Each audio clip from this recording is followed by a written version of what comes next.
Hi friends, സാപ്പിയുടെ മലയാളത്തിന്റെ ഏറ്റവും പുതിയൊരു വീഡിയോയിലേക്ക് എല്ലാവർക്കും സ്വാഗതം. ഇന്ന് ഇവിടെ വന്നിട്ടുള്ളത് കഴിഞ്ഞ ദിവസം OTT റിലീസ് ചെയ്ത ഒരു തെലുങ്ക് മൂവി നിങ്ങൾ പരിചയപ്പെടുത്താൻ വേണ്ടിയിട്ടാണ്. തിയേറ്ററിൽ റിലീസ് ചെയ്ത് നല്ലൊരു വിജയം കരസ്ഥമാക്കിയ സിനിമയാണ്.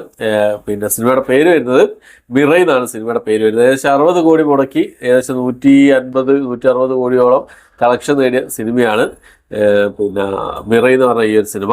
ഒരു ആക്ഷൻ ഫാന്റസി പിന്നെ അഡ്വഞ്ചർ ത്രില്ലർ രൂപത്തിൽപ്പെടുത്തുന്ന സിനിമയാണ്. മലയാളം ഡബ്ഡ് വേർഷൻ ഒക്കെ അവൈലബിൾ ആയിട്ടുണ്ട്. ജിയോ ഹോട്ട്സ്റ്റാറിലാണ് അവൈലബിൾ ആയിട്ടുള്ളത്. തേജ സജ്ജ, മഞ്ജു മനോജ്, ജഗപതി ബാബു, ജയറാം, ശ്രിയാശരൻ, ഋതിക നായകൻ എന്നിവരൊക്കെയാണ് ഈ സിനിമയിൽ പ്രധാന വേഷം കൈകാര്യം ചെയ്തിട്ടുള്ളത്. കാർത്തിക് ഘട്ടമേനിയാണ് ഈ സിനിമ എഴുതി സംവിധാനം ചെയ്തിട്ടുള്ളതാണ്. അപ്പം ഈ സിനിമയുടെ പ്ലോട്ട് എന്താണെന്ന് നോക്കിക്കഴിഞ്ഞാൽ ഒരു 9 പുസ്തകങ്ങൾ ഉണ്ടാവും. അശോക ചക്രവർത്തി പിന്നെ അദ്ദേഹത്തിന്റെ അറിവുകളും എല്ലാം ഒരു 9 പുസ്തകങ്ങളിലാക്കി വെച്ചിട്ടായിരിക്കും അദ്ദേഹം എന്താ പറയാ മാനസാന്തരപ്പെട്ട് കാട് ആ ഒരു സംഭവം ഉണ്ടല്ലോ, ആ ഒരു കഥ ഉണ്ടല്ലോ.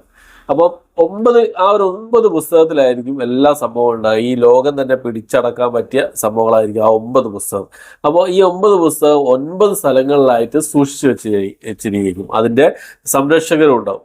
അപ്പോൾ ഒരു പിന്നെ ദുഷ്ടശക്തി ഉടലെടുക്കുകയാണ് ഇതൊക്കെ ഈ പിന്നെ പുസ്തകങ്ങളൊക്കെ വീണ്ടെടുത്ത് ഈ ലോകം തന്നെ കീഴടക്കാൻ വേണ്ടിയിട്ട് ഒരു ദുഷ്ടശക്തി വരികയാണ്. അപ്പോൾ അതിനെ എങ്ങനെ തടയും, അതിന് ആരാണ് അതിന് പിന്നെ എന്താ പറയാ തടയാൻ ആരാണ് ജനിക്കുക എന്നുള്ള കാര്യങ്ങളൊക്കെ ആണ് പിന്നെ സിനിമയിൽ മൊത്തത്തിൽ പറഞ്ഞു പോകുന്നതാണ്. മിറൈയർ സെക്കൻഡ് പാർട്ടൊക്കെ വരുന്നുണ്ട്. സെക്കൻഡ് പാർട്ട്, തേർഡ് പാർട്ട് ഒരു യൂണിവേഴ്സ് പോലെ ചെയ്യാനുള്ള ഒരു പ്ലാനിങ് ഒക്കെ ഉണ്ടെന്നാണ് എനിക്ക് തോന്നി വരുന്നത്. എന്തായാലും നീറ്റായിട്ട് അവർ ചെയ്യുന്നത് 60 കോടി ആ ഒരു ബജറ്റിൽ അവർ ചെയ്യേണ്ട കാര്യങ്ങൾ ആണ്. CG വർക്കും VFX വർക്കും ഒക്കെ കിഡിലായിരുന്നു. അതിലൊരു പിന്നെ ഒരു ഗരുഡനെ കാണിക്കുന്നുണ്ട്. കിഡിലൻ ഒരു അടിപൊളിയായിട്ടാണ് അവർ ചെയ്തിട്ട് ഗരുഡനായിട്ടുള്ള ചെറിയൊരു ഫൈറ്റ് സീനൊക്കെ കാണിക്കുന്നുണ്ട്. അതൊക്കെ അടിപൊളിയായിരുന്നു.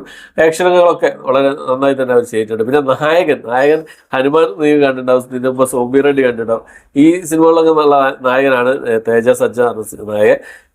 പിന്നെ ആക്ഷനുകളൊക്കെ നല്ല ചെയ്യുന്നുണ്ട്. പക്ഷെ എന്നാലും നമുക്കൊരു എന്താ പറയുക ആ ഒരു ശരീരം ഒരു ചെറിയൊരു ചെക്കൻ എന്നുള്ള രീതിയിലാണ് ആ ഒരു, എനിക്കറിയില്ല എല്ലാവരും അങ്ങനെ ആയിരിക്കില്ല. പക്ഷെ എന്നാലും കിട്ടിയ റോളുകളെല്ലാവരും ഭംഗിയായി ചെയ്ത്. ജയറാമേട്ട നല്ലൊരു റോളായിരുന്നു ഇതിൽ, കുഴപ്പമില്ലാതെ ചെയ്തിട്ടുണ്ട് എന്നുള്ളതാണ്.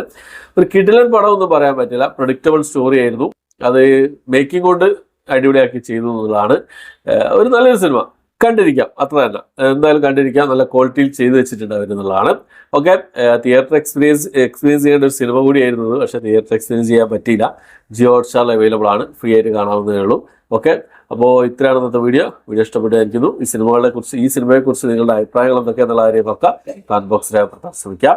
ഓക്കെ, അപ്പോൾ പുതിയൊരു വീഡിയോ ആയിട്ട് വരുന്നതായിരിക്കും. ബൈ.